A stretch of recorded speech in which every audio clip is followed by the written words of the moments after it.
One way to remember who you are is to remember who your heroes are. If you act like you can do something, then it will work. People who know what they're talking about don't need PowerPoint. Picasso had a saying, "Good artists copy, great artists steal," and we have always been shameless about stealing great ideas.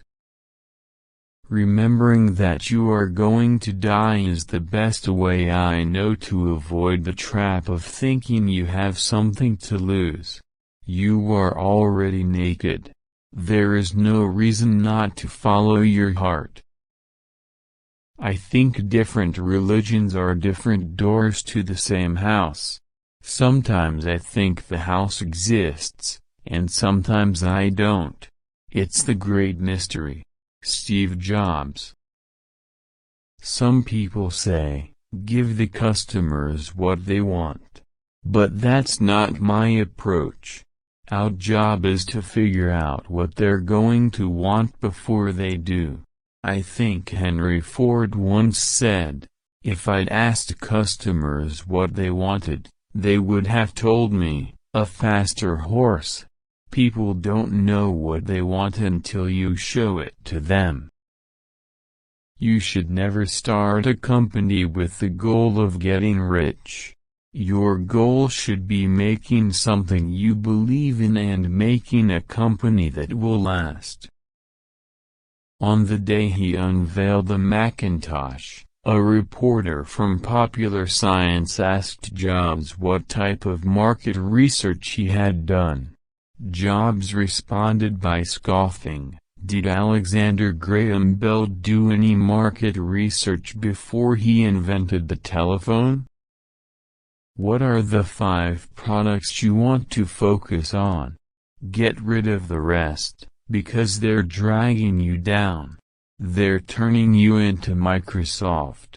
They're causing you to turn out products that are adequate but not great." Steve Jobs had a tendency to see things in a binary way. A person was either a hero or a bozo. A product was either amazing or shit. Vision without execution is hallucination. Skill without imagination is barren. Leonardo da Vinci knew how to marry observation and imagination, which made him history's consummate innovator. In the first 30 years of your life, you make your habits. For the last 30 years of your life, your habits make you. Was he smart? No, not exceptionally. Instead, he was a genius. The older I get, the more I see how much motivations matter. The Zune was scrappy because the people at Microsoft don't really love music or art the way we do. We won because we personally love music. So that's our approach. Very simple, and we're really shooting for Museum of Modern Art quality. The way we're running the company, the product design, the advertising, it all comes down to this. Let's make it simple. Really simple. Apple's design mantra would remain the one featured on its first brochure: simplicity is the ultimate sophistication.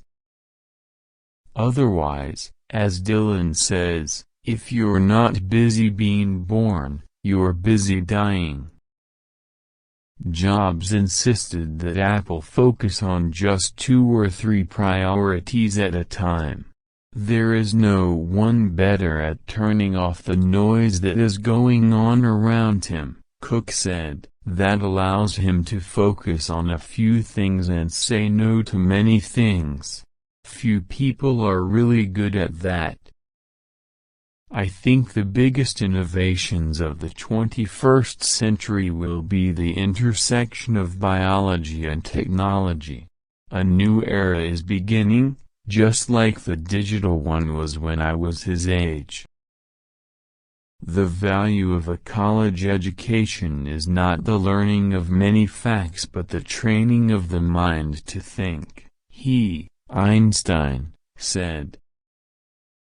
The reality distortion field was a confounding melange of a charismatic rhetorical style, indomitable will, and eagerness to bend any fact to fit the purpose at hand. There are parts of his life and personality that are extremely messy, and that's the truth. To dwell on the things that depress or anger us does not help in overcoming them. One must knock them down alone. Above all, Leonardo's relentless curiosity and experimentation should remind us of the importance of instilling, in both ourselves and our children, not just received knowledge but a willingness to question it, to be imaginative and, like talented misfits and rebels in any era, to think different. For Steve, less is always more, simpler is always better. Therefore, if you can build a glass box with fewer elements, it's better, it's simpler, and it's at the forefront of technology. That's where Steve likes to be, in both his products and his stores.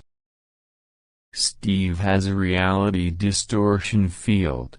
When Hertzfeld looked puzzled, Tribler elaborated. In his presence, reality is malleable.